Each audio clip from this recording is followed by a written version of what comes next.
See, in the first chapter, we see the introduction for the book of Daniel, introduction, the background of the book of Daniel. தானியேல் புத்தகத்தினுடைய பின்னணி என்ன என்பதை குறித்து முதல் அதிகாரத்திலே நாம் சிந்தித்தோம். So this took place during the reign of Joachim. யோயாக்கிம் ராஜாவுடைய ராஜ்யபாரத்தினுடைய காலத்திலே இவைகள் நடக்கக்கூடிய சம்பவங்களாக காணப்படுகிறது. That too when Nebuchadnezzar took the people as captives. நேபுகாத் நேச்சார் என்ற இந்த அரசன் இஸ்ரவேல் மக்களை அவர் அடிமைத்தனத்திற்குள்ளாக கொண்டு போனார். So that means it was not a pleasant time. இது ஒரு மிகவும் இனிமையான ஒரு காலமாக அமையவில்லை. So subsequently things were becoming bad towards in Jerusalem and Judah. அதாவது நாளுக்கு நாள் எருசலேமிலும் யூதாயா தேசத்திலும் நிலைமைகள் மோசமாகிக் கொண்டே சென்றது. So every king was proving the previous king was an angel. ஒவ்வொரு ராஜாவும் அதற்கு முந்தைய இருக்கக்கூடிய ராஜாக்கள் ஒரு தூதர்களைப் போல செயல்பட்டார்கள் என்று நிரூபிக்க அவர்கள் முயற்சி எடுத்தார்கள். So the people who came to Babylon, generally their longing is to go back to Judah. Nobody would like to stay in a foreign land. இந்த அடிமைகளாக கொண்டு போகப்பட்டவர்கள் திரும்பவுமாக இஸ்ரவேல் தேசத்திற்கு வர வேண்டும் என்பதுதான் அவர்களுடைய மிகுந்த ஆவலாக காணப்பட்டது. அங்கே பாபிலோனிலே தங்கி இருப்பது அவர்களுக்கான விருப்பம் அல்ல.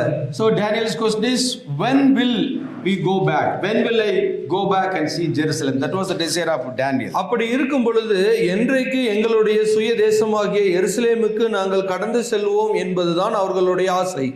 So during such time when he was praying, God was revealing many things to Daniel.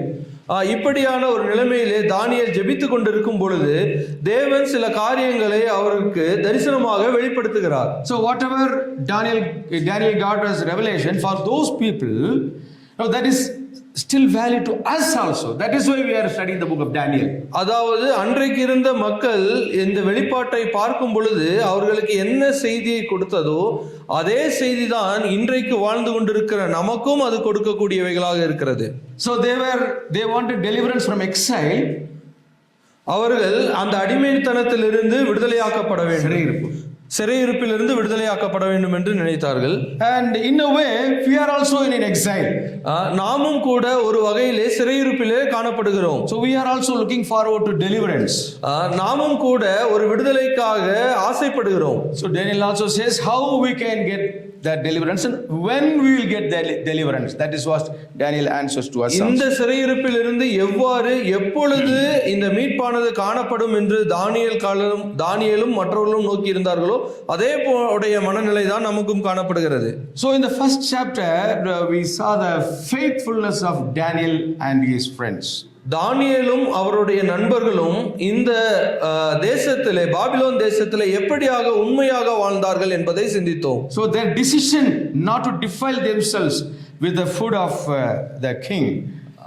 இந்த ராஜாவுடைய உணவுகளால் தங்களை தீட்டுப்படுத்த மாட்டோம் என்று அவர்கள் எப்படியாக தீர்மானித்துக் கொண்டிருந்தார்கள். They stood strong in their conviction. அவர்களுடைய தீர்மானத்திலே அவர்கள் மிகவும் உறுதிப்பாடோடு காணப்பட்டார்கள். So in the second session now we saw from chapter 2 to chapter 7. So there we see God's sovereignty over different kingdoms.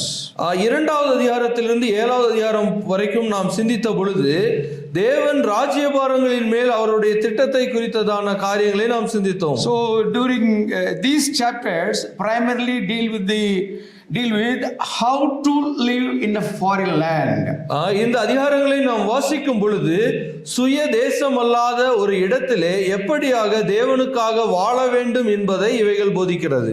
So from chapter 7 on, now we are going to see about the future events. ஏழாம் அதிகாரம் முதற்கொண்டு எதிர்காலத்திலே நடக்கக்கூடிய சம்பவங்களை குறித்து நாம் வாசிக்க முடியும். So how God is going to take us forward, that is a question we are dealing with from chapter 7 onwards. ஏழாம் அதிகாரம் முதற்கொண்டு எப்படியாக தேவன் எதிர்காலத்தை அவர் கையாள போகிறார் என்பதை நாம் பார்க்க முடியும். So they are not very easy to deal with because there are a lot of different views and even to study itself is difficult. Even Daniel says it is very hard for him to understand. And how can we understand Daniel himself?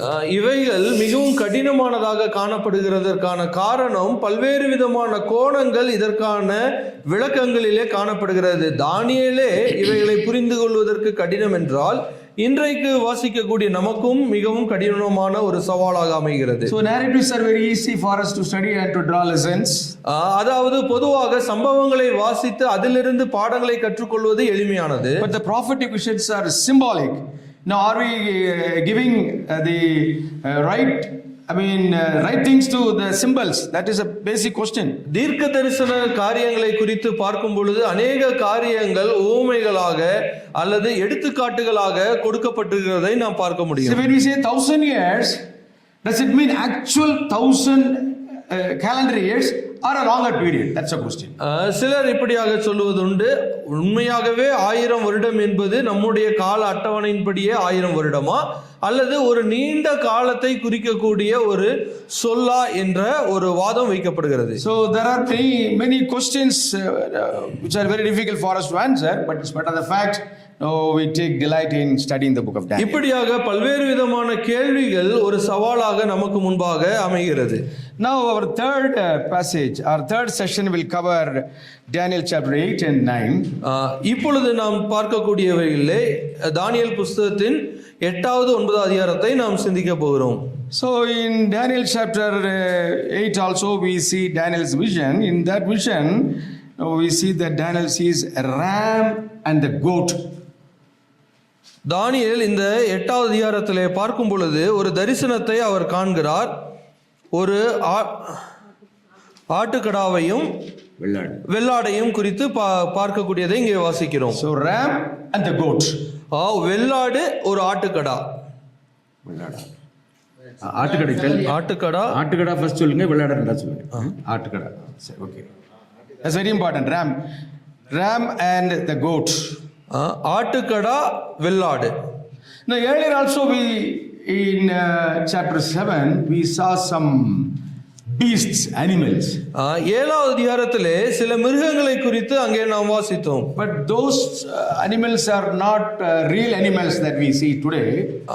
அங்கே வாசிக்கக்கூடிய மிருகங்கள் இன்றைக்கு அந்த மிருகங்கள் நிஜத்திலே காணப்படுவதில்லை. அந்த மிருகங்கள் ஒன்றும் இல்லை. அப்படி உருவகத்திலே they look like mythological and imaginary hybrid animals. அது கற்பனை சார்ந்த காரியங்களிலே சொல்லப்படக்கூடிய ஒரு மிகவும் பிரம்மாண்டமான பெரிய மிருகங்களாக காணப்படுகிறது. But here these two animals are real animals. No, that means we are seeing rams and goats in our day to day. ஆனால் இந்த 8வது அதிகாரத்திலே நாம் பார்க்கும் பொழுது ஆட்டுக்கடாவும் வெள்ளாடும் இன்றைக்கு நாம் பார்க்கக்கூடிய நிஜமான மிருகங்களாக காணப்படுகிறது. So earlier we saw about the 4 kingdoms. What are the 4 kingdoms? 4 சாம்ராஜ்யங்களை குறித்து நாம் சிந்தித்தோம். என்ன அந்த சாம்ராஜ்யம்? It's a question. Babylon, Mede, Persia. So Mede, Persia means there are like 2 kingdoms joined together. Then Greece. Then Rome. Very good. So Daniel is referring to Babylon and the kingdom of Persia. தானியேல் Babylon சாம்ராஜ்யத்தையும் இந்த மேதிய பர்ஷிய Babylon and Persian language. Babylon சாம்ராஜ்யத்தையும் மேதிய பர்ஷிய சாம்ராஜ்யத்தையும் அவர் குறிப்பிடுகிறார். So Daniel lived during those period. தானியேல் இந்த சாம்ராஜ்யங்களின் காலகட்டத்திலே வாழ்ந்த ஒரு நபர். But he is mentioning the period of Greece and future kingdoms. But for Daniel, those events are future. தானியேலுக்கு கிரேக்க சாம்ராஜ்யமும் ரோம சாம்ராஜ்யமும் எதிர்காலத்திலே நடக்கக்கூடிய ஒரு சாம்ராஜ்யங்களாக காணப்படுகிறது. அவருடைய காலம் அந்த காலகட்டத்தை உள்ளடக்கவில்லை. So Daniel is telling the prophecy, but they are history to us. தானியேல் அந்த வரப்போகிற சாம்ராஜ்யத்தை குறித்து எதிர்காலத்தில் நடக்கக்கூடியதாக சொல்லுகிறார். ஆனால் நமக்கு நடந்த ஒரு வரலாற்றாக காணப்படுகிறது. So you have to very carefully read Daniel chapter 8. So Daniel chapter 8 refers to Medo-Persian Empire and Greek Empire. இந்த தானியேலினுடைய 8வது அதிகாரத்தில் வாசிக்கக்கூடிய இவைகள் இது கிரேக்க சாம்ராஜ்யத்தையும் No, Medo-Persian and Greek. மேதிய பெர்சியா கிரேக்க சாம்ராஜ்யத்தை குறிக்கக்கூடியவைகளாக இருக்கிறது. So, no, these ideas I am not giving because everything is given in chapter 8 itself. இந்த குறிப்புகள் எல்லாம் 8வது அதிகாரத்தில் தானே கொடுக்கப்பட்டிருக்கிறது. A ram with 2 horns, it refers to Medo-Persian Empire. அந்த ஒரு ஆட்டுக்கடாவிற்கு 2 கொம்புகள் இருந்ததாக பார்க்கிறோம். அது மேதிய பெர்சிய சாம்ராஜ்யத்தினுடைய குறிப்புகளாக இருக்கிறது. And even among the 2 horns, one horn was a little higher.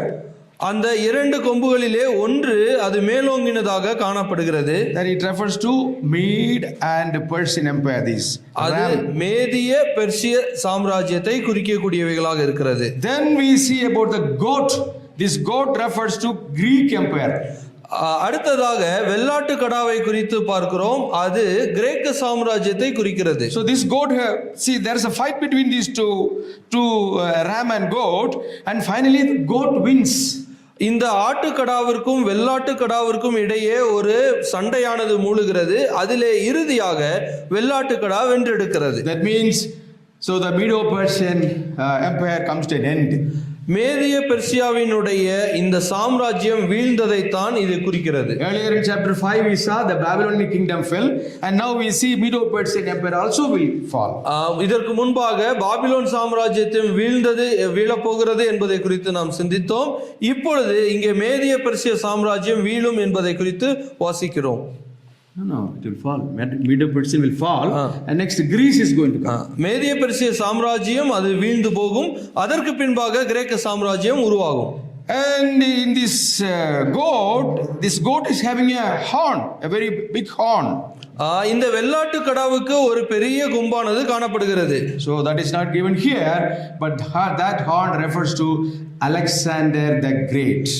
அது அந்த பெரிய கொம்பு அலெக்சாந்தர் மகா மன்னனாக அந்த அலெக்சாந்தரை குறிக்கக்கூடிய வார்த்தையாக இருக்கிறது. So Alexander's, his kingdom also, it was divided among 4 generals. That is history that is given here as prophecy. That is very interesting. See, we see Alexander the Great, and after Alexander the Great, and 4 generals, they come on to occupy the land. Now that is history for us, but that is given here as prophecy in Daniel chapter 8. That's very, very important. இந்த அலெக்சாந்தருடைய சாம்ராஜ்யத்திலே இருக்கக்கூடிய அந்த 4 தளபதிகளும் பிற்காலத்திலே அவர்கள் இந்த சாம்ராஜ்யத்தை அவர்கள் 4ஆக உடைத்து போடுவார்கள் என்பதை குறித்து இங்கே எதிர்கால காரியமாக சொல்லப்படுகிறது. ஆனால் நமக்கோ வரலாற்றிலே அவைகள் சம்பவித்ததை நாம் காண முடியும். So for us, among these 4 generals or the 4 kings, 2 kings are important. One king is from Syria and the other king is from Egypt. இந்த 4 தளபதிகள் அமைத்திருக்கிற இந்த 4 ராஜ்யத்திலே 2 ராஜாக்கள் மிக முக்கியமான ஒரு நபர்களாக இருக்கிறார்கள். ஒருவர் சீரியாவினுடைய ஒரு ராஜாவாக காணப்படுகிறார், இன்னொருவர் எகிப்தினுடைய ராஜாவாக காணப்படுகிறார். So Seleucid kingdom was there, Seleucids, and here we see Ptolemy, Seleucid and Ptolemy. They were always fighting against each other. இந்த செலூசிஸ் என்பவர் சீரியாவையும் டாலமி என்கிறவர் எகிப்தையும் ஆட்சி செய்கிறார். இவர்களுக்கு இடையே எப்பொழுதும் போர்களானது நடந்து கொண்டிருக்கிறது. They are dynasties. They are dynasties, not one king. There are a series of kings in அந்த series kings of Ptolemy, that is in Egypt. அதாவது இது ஒரு குழுவாக இருக்கக்கூடிய அடுத்தடுத்து வரக்கூடிய ராஜாக்களை குறிக்கக்கூடியது. ராஜவம்சம். Not குழு. So please, for a moment, you can just turn your Bible in the map and see the map that before please see that, because you can see Syria, that is in the north, because in chapter 11 too often the direction north and south are going to be told repeatedly in chapter 11. இந்த உங்களுடைய வேதாகமத்தினுடைய வரைபடத்திலே பார்க்கும் பொழுது வடக்கிலே சீரியாவும் தென்பகுதியிலே எகிப்துமாக இருக்கிறதை நாம் காண முடியும். இந்த இரண்டுக்கும் இடையிலே போர்கள் நடந்து கொண்டிருக்கிறது. It is Israelites in between these 2 areas. Israel தேசமானது இந்த 2 ராஜ்யங்களுக்கு இடையே அமைந்திருக்கிற ஒரு நிலப்பரப்பாக இருக்கிறது. So Seleucids, they wanted to conquer Egypt, and Ptolemies, and Egypt wants to conquer Syria. இந்த சீரியாவினுடைய ராஜாக்கள் எகிப்தை ஆள வேண்டும் என்று சொல்லியும் எகிப்தை ஆண்டு கொண்டிருக்கிற ராஜாக்கள் சீரியாவை ஆள வேண்டும் என்று சொல்லியும் அவர்கள் ஒருவருக்கிடையே ஒருவர் போர் செய்கிறார்கள். So now Israel becomes the battleground where people fight. ஆகவே இஸ்ரவேல் தேசமானது ஒரு போர்க்களமாக அவர்களுக்கு அமைந்திருந்தது. So for us, a particular person who is important among the four. Now we talk about these four horns, and when you read, you can understand. You read about a little horn in chapter 8. That's a little horn. There is reference to little horn in chapter 8 itself. Please, we'll read it. இந்த நான்குக்கு இடையிலே ஒரு கொம்பானது சிறிய கொம்பானது முளைக்கிறதை குறித்து நாம் பார்க்க முடியும். 8வது அதிகாரத்திலே verse 9, please read. 9வது வசனம், அவைகளில் ஒன்றிலிருந்து சின்னதான ஒரு கொம்பு புறப்பட்டு. So this little horn, small horn, is important as far as our eschatological studies. இந்த சிறிய கொம்பை குறித்து நாம் வருங்காலவியலை மிக முக்கியமாக படிக்க வேண்டிய ஒன்றாக காணப்படுகிறது. And interestingly, in chapter 7 also we read about a little horn. 7வது அதிகாரத்திலும் கூட ஒரு சிறிய கொம்பை குறித்து பார்க்கிறது நமக்கு இது இரண்டையும் ஒப்பிடும் பொழுது ஒரு ஆச்சரியத்தை உண்டாக்கும். I did not say that. Okay. So the little horn in chapter 7 is totally different from little horn on chapter 8. 7வது அதிகாரத்திலே சொல்லப்பட்ட சிறிய கொம்பும் 8வது அதிகாரத்திலே சொல்லப்பட்டிருக்கிற சிறிய கொம்பும் வித்தியாசம் உண்டு. So to know more about the little horn in chapter 7, you might have to read the last passage of chapter 7. 7வது அதிகாரத்தினுடைய கடைசி வசனங்களிலே அவை குறித்து வாசிக்க முடியும். So it takes place, now it comes after the fourth kingdom, but here we are reading about this one in the third kingdom, the Greece. So this one happens in the fourth kingdom, this one happens in the third kingdom. 7வது அதிகாரத்திலே பார்க்கும் பொழுது 4வது சாம்ராஜ்யத்திற்கு பின்பாக அவை வரும் என்று சொல்லி நாம் பார்க்கிறோம். 8வது அதிகாரத்திலே இதற்கு இடையிலே வரக்கூடிய ஒரு ராஜ்யமாக காணப்படுகிறது என்று வாசிக்க முடியும். Now when you take Revelation also into account, so this little horn which is referred to in chapter 7 is the Antichrist.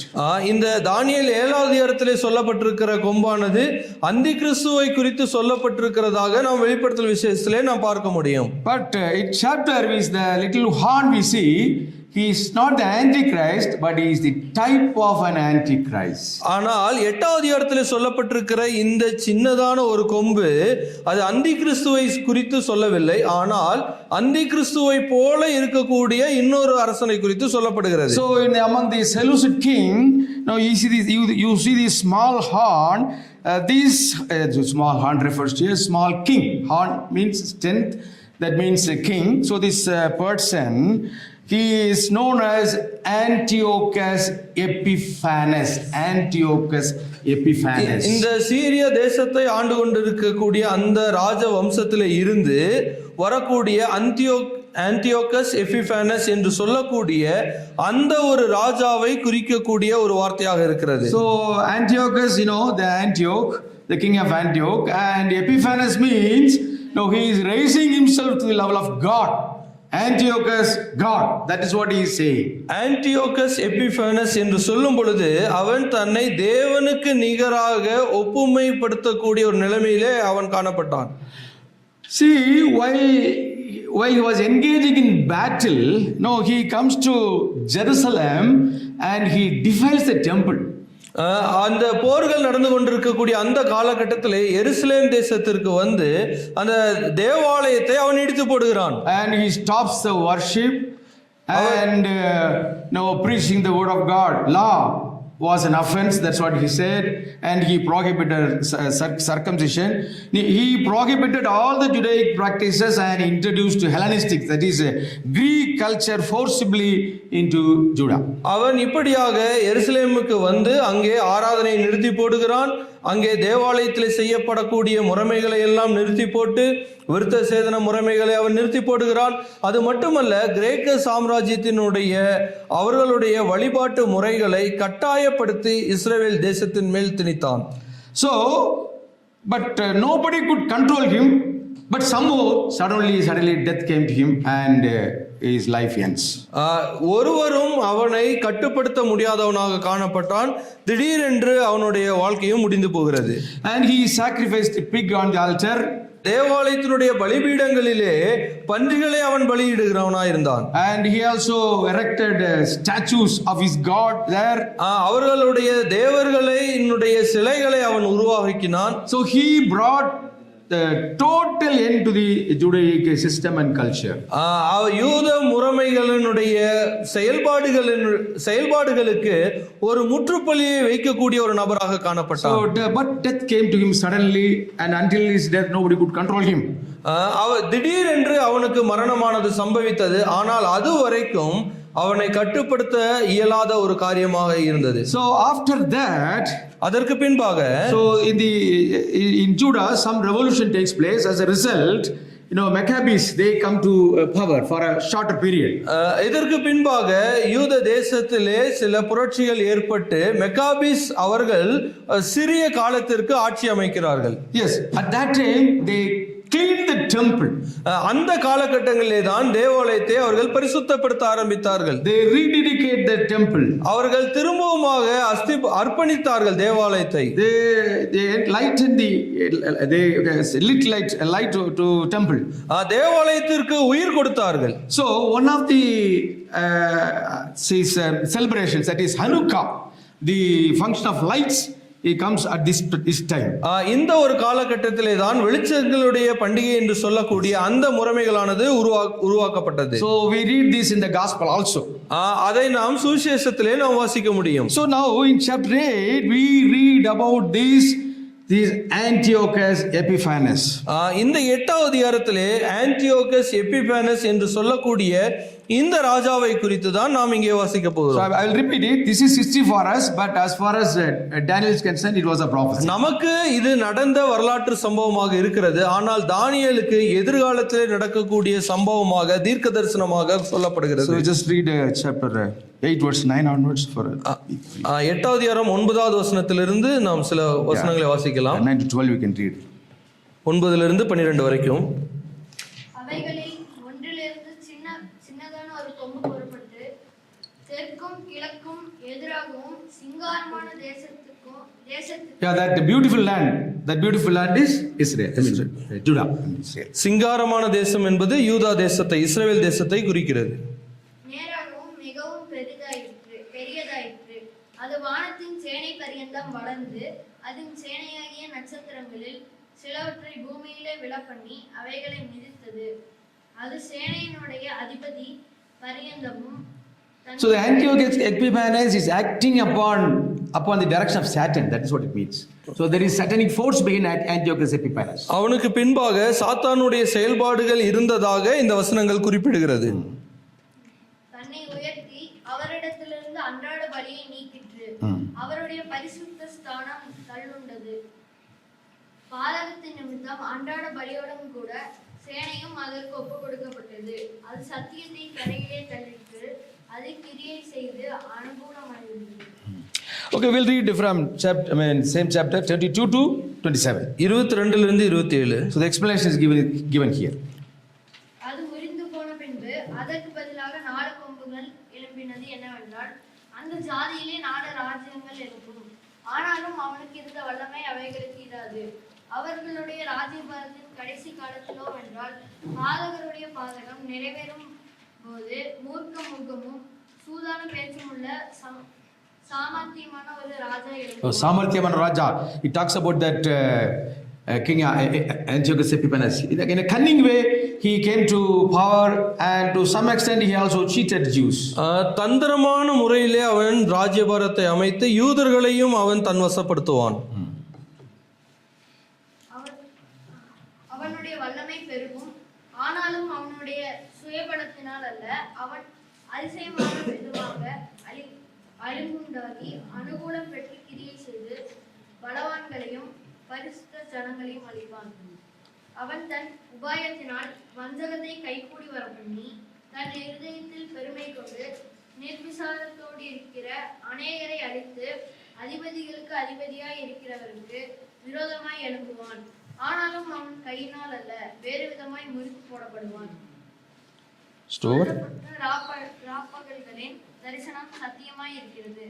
ஆதலால் இந்த தரிசனத்தை நீ மறைத்து வை, அதற்கு இன்னும் அநேக நாள் செல்லும் என்றான்.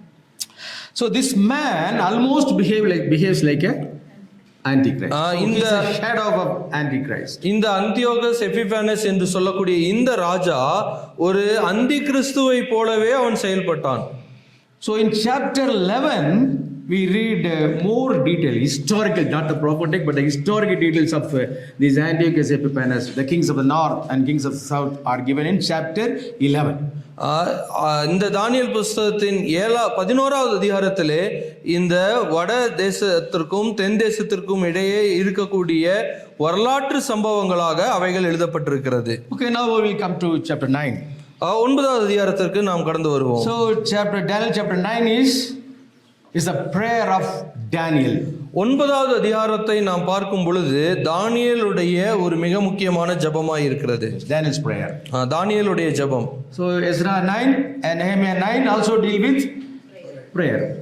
எஸ்ரா 9. Ezra 9, Nehemiah 9. எஸ்ரா புஸ்தகம் நெகேமியா புஸ்தகத்தின் 9வது அதிகாரங்கள் ஒரு ஜெப வார்த்தைகளாக அமைந்திருக்கிறது. Almost similar to Daniel's. அதே போல்தான் தானியேலினுடைய 9வது அதிகாரமும் கூட காணப்படுகிறது.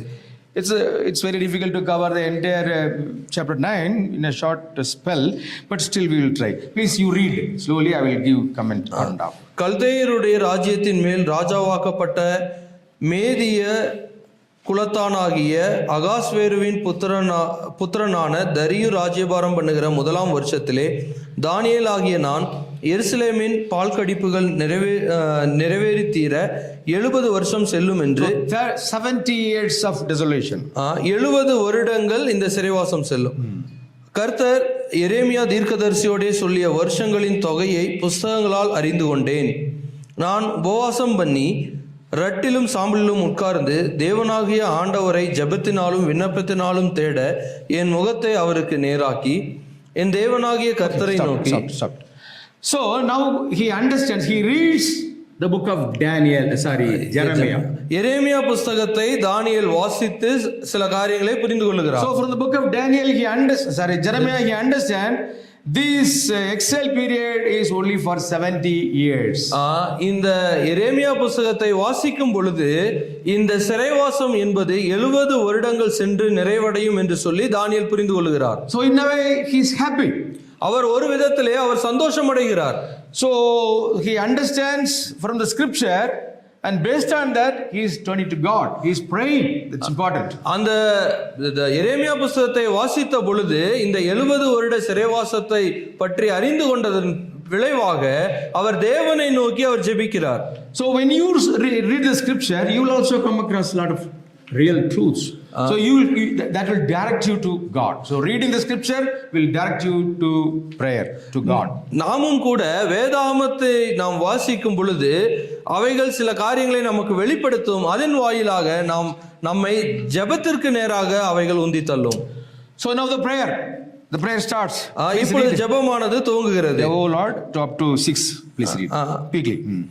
என் தேவனாகிய கர்த்தரை நோக்கி ஜெபம் பண்ணி பாவ அறிக்கை செய்து ஆண்டவரே உம்மில் அன்பு கூர்ந்து உம்முடைய கற்பனைகளை கைக்கொள்ளுகிறவர்களுக்கு உடன்படிக்கையும் கிருபையும் காக்கிற மகத்துவமும் பயங்கரமான தேவனே, நாங்கள் பாவம் செய்து அக்கிரமக்காரராய் இருந்து துன்மார்க்கமாய் நடந்து கலகம் பண்ணி உம்முடைய கற்பனைகளையும் உம்முடைய நியாயங்களையும் விட்டு அகன்று போனோம்.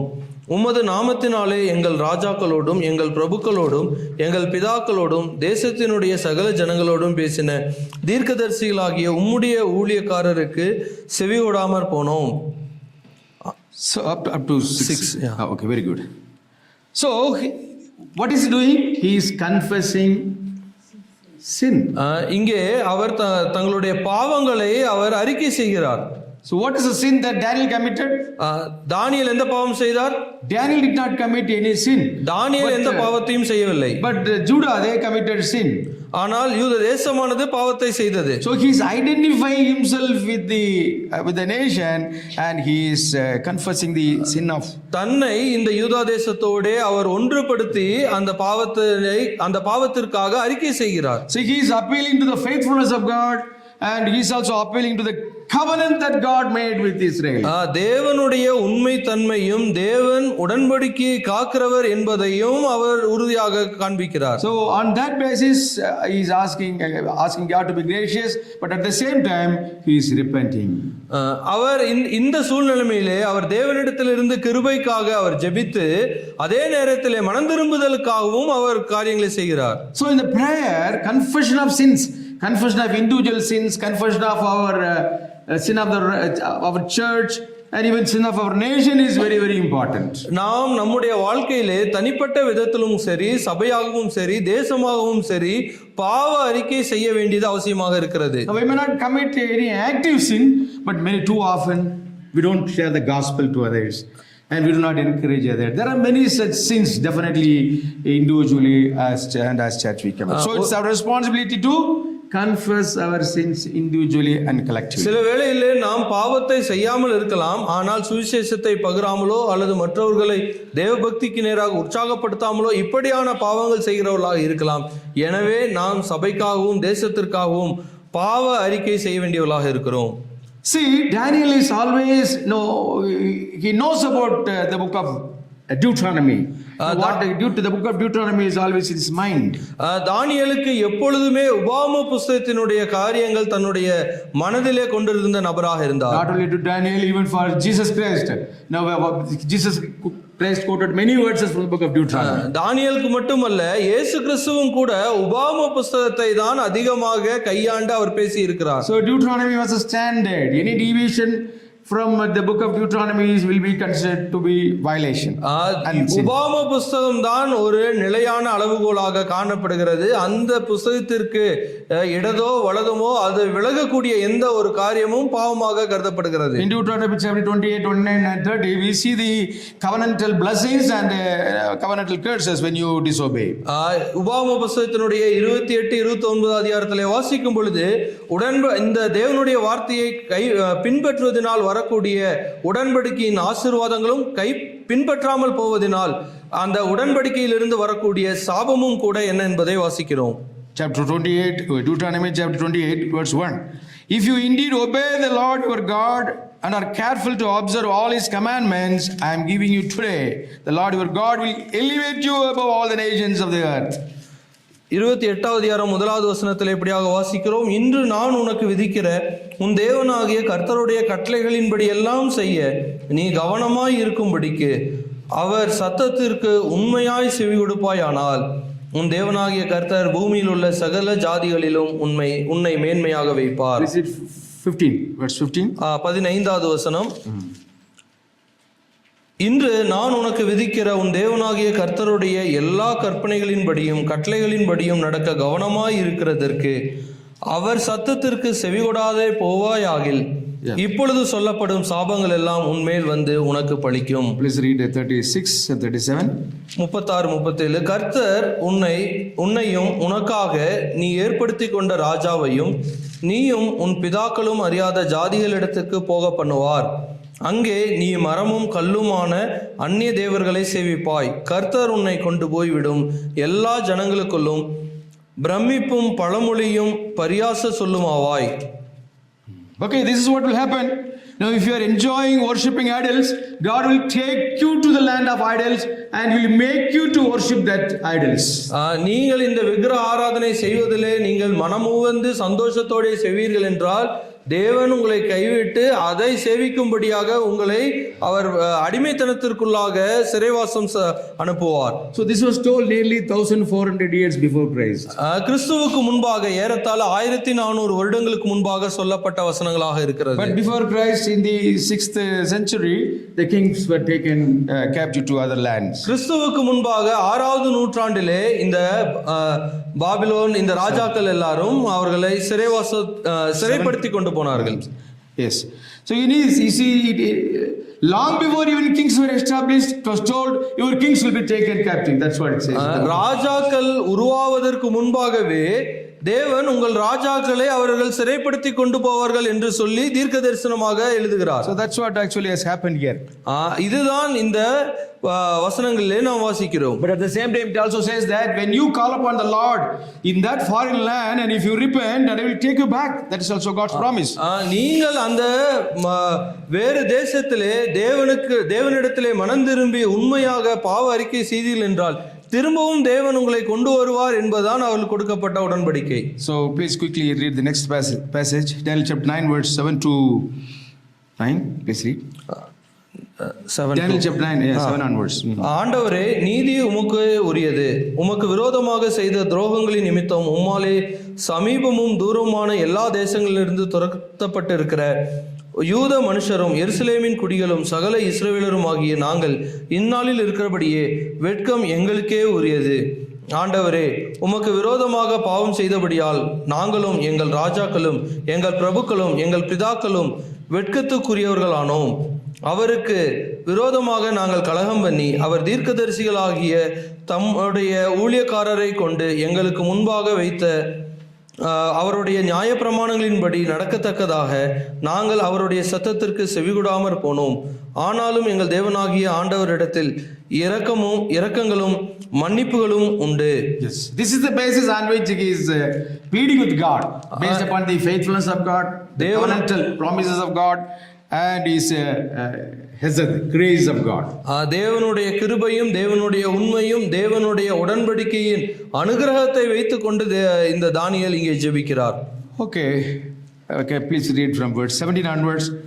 17வது வசனத்திலிருந்து, இப்போதும் எங்கள் தேவனே, நீர் உமது அடியானுடைய விண்ணப்பத்தையும் அவனுடைய கெஞ்சுதலையும் கேட்டு பாழாய் கிடக்கிற உம்முடைய பரிசுத்த ஸ்தலத்தின் மேலும் ஆண்டவரின் நிமித்தம் உமது முகத்தை பிரகாசிக்க பண்ணும். என் தேவனே, உம்முடைய செவியை சாய்த்து கேட்டருளும். உம்முடைய கண்களும் திறந்து எங்கள் பாலிடங்களையும் உமது நாமம் தரிக்கப்பட்டிருக்கிற நகரத்தையும் பார்த்தருளும். நாங்கள் எங்கள் நீதிகளை அல்ல, உம்முடைய மிகுந்த இரக்கங்களையே நம்பி எங்கள் விண்ணப்பங்களை உமக்கு முன்பாக செலுத்துகிறோம். ஆண்டவரே கேளும், ஆண்டவரே மன்னியும், ஆண்டவரே கவனியும். என் தேவனே, உம்முடைய நிமித்தமாக அதை தாமதியாமல் செய்யும். உம்முடைய நகரத்துக்கும் உம்முடைய ஜனத்துக்கும் உம்முடைய நாமம் தரிக்கப்பட்டிருக்கிறதே என்றேன். Very good. Actually, we do not know where exactly the prayer ended. Probably the prayer continued, but the written reference is given up to here only. So what is the specific prayer of Daniel? தானியேலுடைய குறிப்பிட்ட ஜெபம் என்ன? Can you answer? What is he praying for? Yeah, I'm asking specific prayer. What is his request? What are the things has happened, and what are things he wants? என்ன நடந்தது, எதற்காக குறிப்பிட்டு அவர் ஜெபிக்கிறார்? So you have to bring some history into your mind. சில வரலாற்றை உங்கள் கண்களுக்கு முன்பாக கொண்டு வர வேண்டும். What does it mean? என்ன சம்பவித்து இருக்கிறது? Yes, that's important. தேவாலயம் இடிக்கப்பட்டிருக்கிறது. See, the temple was burnt. தேவாலயம் இடிக்கப்பட்டிருக்கிறது. He is praying for Jerusalem temple and the people there, and for the people here. அவர் 4 காரியங்களை குறித்து ஜெபிக்கிறார். அங்கே எருசலேமில் இருக்கக்கூடிய ஜனங்களுக்காக, எரிக்கப்பட்ட தேவாலயத்திற்காக, அங்கே இருக்கக்கூடிய மக்களுக்காக, மற்றும் இந்த மற்ற தேசங்களில் இருக்கக்கூடிய மக்களுக்காக என்று அவர் ஜெபிக்கிறார். So the answer is given from chapter 9 verse 24 onwards. அந்த ஜெபத்தினுடைய பதிலாக இந்த 9வது அதிகாரத்தினுடைய 24 இருந்து நாம் வாசிக்க முடியும். Please slowly read that. I'll just give comments here and there. மீறுதலை தவிர்க்கிறதற்கும், பாவங்களை தொலைக்கிறதற்கும், அக்கிரமத்தை நிவர்த்தி செய்கிறதற்கும், நித்திய நீதியை வருவிக்கிறதற்கும், தரிசனத்தையும் தீர்க்க தரிசனத்தையும் முத்திரிக்கிறதற்கும், மகா பரிசுத்தம் உள்ளவரை அபிஷேகம் பண்ணுகிறதற்கும். Wait. So what was he praying for? அவர் எதற்காக ஜெபிக்கிறார்? He was praying for the 70 years of exile. But what is answer given? அவர் 70 வருட சிறைவாசத்திற்காக அவர் ஜெபிக்கிறார். So the answer is 70 weeks. No, actually week refers to 7. So that means 70 into 7. 70 வாரங்களை குறித்து it talks about 490 years. அவர் 70 வருடங்களுக்காக ஜெபிக்கிறார். ஆனால் பதிலானது 490 வருடங்களுக்கான காரியங்களை இங்கே 770. 70 வருடங்கள். So you are asking for 70 years, but I have a message for these 770 years.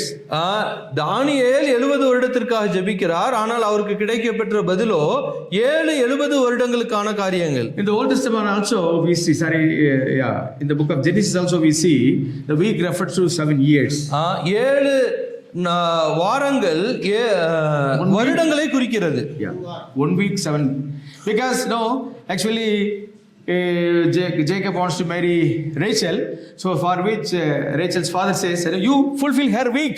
That's what he says. That means 7 years. ராகேலுக்காக நீ வாரங்களை நீ அனுசரி. வாரம் 1 week. ஒரு வாரத்திற்கான காரியங்களை செய். That means 7 years you work for me. I will be my daughter. That's what he says. 7 வருடங்கள் அவளுக்காக நீ வேலை செய், அப்பொழுது என் மகளை கொடுக்கிறேன் என்று லாபான் சொல்கிறார். So similarly here what is told here is that you are asking about 70, but you think about 770 is going to come. 70 வருடங்களுக்காக இவர் ஜெபிக்கிறார். ஆனால் 70 நடக்க போகிறது. So you are here because of your sin, but so God has to deal with the sin of the whole world. God has to bring an end to the problem of sin. That's what we read. Let's read once again. To put an end to rebellion, to bring sin to completion, to atone for iniquity, to bring perpetual righteousness, to seal up the prophetic vision. So these are the reasons why these 770 weeks are given. 70 வாரங்கள் எதற்காக கொடுக்கப்படுகிறது என்பதற்கான காரணம் தான் 24வது வசனத்தினுடைய முதல் பாகதி. Now you are confessing your own sin, your nation's sin, but I am concerned about the sin of the whole world. தானியேல் தன்னுடைய தேசத்திற்கான பாவத்திற்கான பாவ அறிக்கை செய்து அதற்காக அவர் அக்கறை கொள்ளுகிறார். ஆனால் தேவனோ ஒட்டுமொத்த உலகத்தினுடைய மக்களுடைய பாவத்திற்கான காரியங்களை அக்கறையை அவர் செலுத்துகிறார். So you know that Daniel prayed for the rebuilding, construction of temple. That is being answered. See, please read 25. 25வது வசனம். இப்போதும் நீ அறிந்து உணர்ந்து கொள்ள வேண்டியது என்னவென்றால், எருசலேமை திரும்ப எடுப்பித்து கட்டுகிறதற்கான கட்டளை வெளிப்படுவது முதல் பிரபுவாகிய மேசியா வருமட்டும் 7 வாரமும் 62 வாரமும் செல்லும். So that means it talks about 7 plus 62. That means it talks about 69 weeks period. 7 வாரமும் 62 வாரமும் என்று 69 வாரத்தை குறித்து இங்கே வாசிக்கிறோம். அவைகளில் வீதிகளும் அலங்கமும் மறுபடியும் கட்டப்படும். ஆனால் within 7 week period, that is close to 50 years. So during the period of Ezra and Nehemiah, this temple and everything will be rebuilt. So you prayed for the temple and everything is going to be fulfilled. That is a shorter period. But still some more things have to be done. That will happen in 69th week. 69th. At the end of 69th week, Messiah is going to come. Jesus Christ, his triumphal entry to the temple. Now when people were about to go make him a Messiah, Jesus Christ come to the temple, to Jerusalem. So until that part, it is considered to be 69 weeks. That means 69 into 7 weeks. 7 வாரங்கள்ல இந்த தேவாலயமானது, அதாவது 49 வருடங்கள், கிட்டத்தட்ட 50 வருடத்திற்குள்ளாக இந்த தேவாலயம் கட்டப்படும் என்று தானியேலுடைய ஜெபத்திற்கு தேவன் பதிலளிக்கிறார். அதன் பின்பாக 62 வாரங்கள் செல்லும், அப்பொழுது மேசியா வருவார் என்று சொல்லி அவருக்கு தீர்க்க தரிசனமாக உரைக்கிறார். அந்த 62 வாரங்களுக்கு பின்பு there are two things he is talking about. One is he is talking about temple. Other thing he is talking about the entry of Messiah into the temple. அவர் 2 காரியங்களை குறித்து இங்கே பேசுகிறார். ஒன்று தேவாலயம் கட்டப்படுகிறதற்கான காரியமும், இரண்டாவது மேசியாவினுடைய வருகை. இந்த 2 காரியங்களும் இங்கே பேசப்படுகிறது. But suddenly the mood changes in verse 26. Please read. 26வது வசனம். அந்த 62 வாரங்களுக்கு பின்பு மேசியா சங்கரிக்கப்படுவார். The anointed one, the Messiah, Christ will be cut off. 62 வாரங்களுக்கு பின்பு மேசியா சங்கரிக்கப்படுவார். இங்கே அந்த மனநிலையானது மாற்றப்படுகிறது. So while we are talking about kingdoms, in chapter 2 we saw a big stone and it fills the whole earth, the kingdom. Something is going to fill the whole kingdom. And chapter 7 we saw the Son of Man to whom all the kingdoms are going to surrender. இரண்டாவது அதிகாரத்திலே நாம் பார்க்கும் பொழுது ஒரு கல் வந்து அந்த சிலையை நொறுக்கி போட்டு அது பூமியை முழுவதும் நிரப்பிற்று என்று வாசிக்கிறோம். 7வது அதிகாரத்திலே நாம் பார்க்கும் பொழுது எல்லா சாம்ராஜ்யமும் அவருக்கு கொடுக்கப்படுகிறது என்று சொல்லி வாசிக்கிறோம். But here what do we see? ஆனால் இங்கே என்ன பார்க்கிறோம்? The progression stops and here we see that Messiah, the anointed one, the Christ is cut off. ஆனால் அபிஷேகம் பண்ணப்பட்டவர் மேசியா இங்கே சங்கரிக்கப்படுவார் என்று சொல்லப்படுகிறது. Now why is he cut off? ஏன் அவர் சங்கரிக்கப்படுகிறார்? The answer is given in verse 24. Already we have read it. எதற்காக சங்கரிக்கப்படுகிறார் என்று 24வது வசனத்திலே நாம் வாசித்தோம். முதல் பகுதியிலே. Yes. Very interesting. See, in the Old Testament passage, now this passage very clearly talks about the death of Jesus Christ. பழைய ஏற்பாட்டிலே இயேசு கிறிஸ்துவானவருடைய மரணத்தை குறித்து மிக தெளிவாக சொல்லப்பட்ட ஒரு பகுதியாக இவை அமைந்திருக்கிறது. So as we do not have much time, we will go fast. Please continue. ஆனாலும் தமக்காக அல்ல, நகரத்தையும் பரிசுத்த ஸ்தலத்தையும் வரப்போகிற பிரபுவின் ஜனங்கள் அழித்து போடுவார்கள். So he is talking about another Prabhu, the prince. So he talks about Antichrist here. வரப்போகிற ஒரு பிரபு என்று சொல்லும்போது அது அந்தி கிறிஸ்துவை குறித்து அவர் சொல்லுகிறார். So please read. அதன் முடிவு ஜலப்பிரவாகம் போல இருக்கும். முடிவு பரியந்தம் யுத்தமும் நாசமும் உண்டாக நியமிக்கப்பட்டது. This talks about the 70th week, which is very clearly we see that in the book of Revelation. 70வது வாரத்தை குறித்து வெளிப்படுத்தல் விசேஷத்திலே நாம் விலாவரியாக வாசிக்க முடியும். So there is a big gap between the 69th week and the 70th week. 69வது வாரத்திற்கும் 70வது வாரத்திற்கும் இடையிலே ஒரு மிகப்பெரிய இடைவெளி காணப்படுகிறது. So we are living in that period.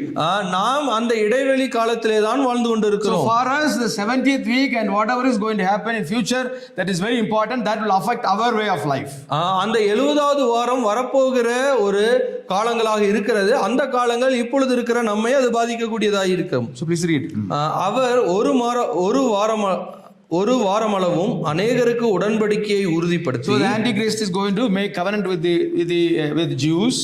அந்திகிறிஸ்து இஸ்ரவேல் ஜனங்களோட உடன்படிக்கையை ஏற்படுத்துவான். அந்த வாரம் பாதி சென்றபோது பலியையும் காணிக்கையும் ஓய பண்ணுவார். This is also in depth we read in the book of Revelation. இதை விலாவரியாக வெளிப்படுத்தல் விசேஷத்திலே வாசிக்கிறோம்.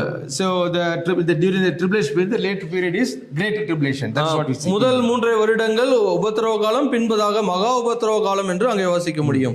அருவருப்பான செட்டைகளோடே பாழாக்குகிறவன் வந்து இறங்குவான். நிர்ணயிக்கப்பட்டு இருக்கிற நிர்மூலம் பாழாக்குகிறவன் மேல் தீரு மட்டும் சொரியும் என்றான்.